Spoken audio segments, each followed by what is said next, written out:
in my mid-60s. I've been a Christian since 40.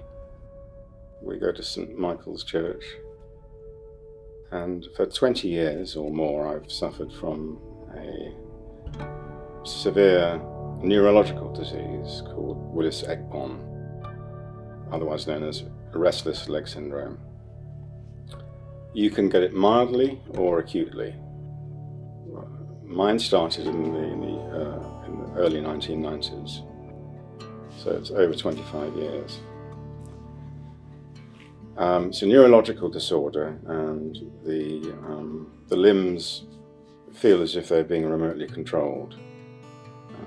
It becomes, as it progresses, almost like torture, because the involuntary movement is accompanied by pain. And in its severest form, people have been known to self-harm and even commit suicide. And to my shame, I have recently told my wife that I don't want to live anymore because it was so distressing. It's been so hard because there's been absolutely nothing I can do, and you feel so useless when night after night you're seeing your husband, in a condition which is like torment, and you pray. We've prayed for so many years, but I had to get on with my own life, and I needed to go and see my sister who lives in Cornwall.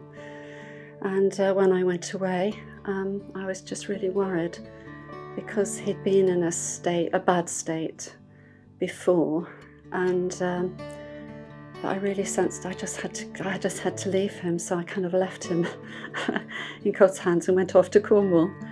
But before I went away, I'd left him a note and just said, please go and get some more prayer at Ashington. You've got nothing to lose. I went out of duty rather than conviction, totally out of duty and not conviction.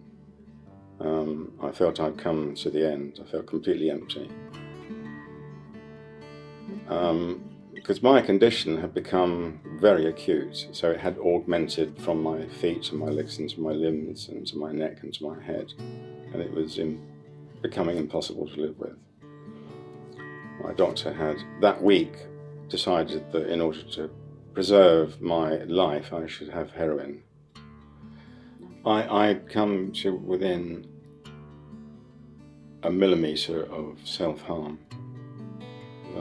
I was contorting my feet, wasn't I? Remember?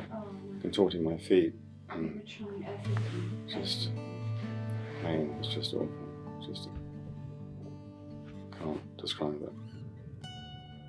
I suppose if you retain a little bit of hope that sometime it will happen, you don't want to put all of your expectation in one event, because I have been prayed over so many times,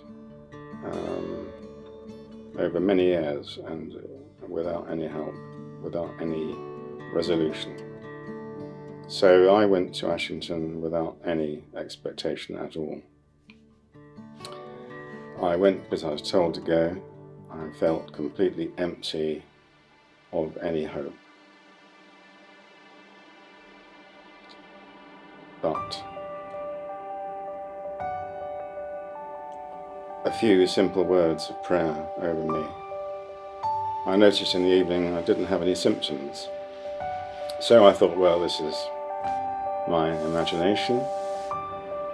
But I can tell you that 8 weeks later, I am, for the first time in 25 years, completely symptom-free. My specialist, who is a Christian, agrees with me that I have been healed by Jesus. My doctor thinks, well, it's amazing what the mind can do. But I know what I know, which is that I was in a place that was impossible for me to carry on, and now I have been set free by him. I love writing. I adore writing, and I stopped writing 15 years ago because in writing you need to sit still, and sitting still was impossible. For 20 years I've had between 3 and 5 hours sleep a night, Last night I had nearly 7 hours sleep. I'm so thrilled that I can sleep without being disturbed, and I can write. He's like the man he should have been all those years ago. So it's like getting to know a new man, and it's amazing. And we can relax together. He was always having to move around, but now we can relax together. He's even doing Sudoku, which he used to love, and you need to be sitting down, relaxed and concentrating, where you couldn't do that before. So it's just amazing. I just give God all the glory. Sometimes I wonder why it's taken this long. You know, I'm almost tempted to say to him, why not after 3 years, 25 years? But, you know, I'm free of it. So I don't have those questions because I'm just thrilled to be free of it. Jesus has healed me. And I keep on saying it, but I will say it for as long as I shall live. I'm enjoying this honeymoon of joy.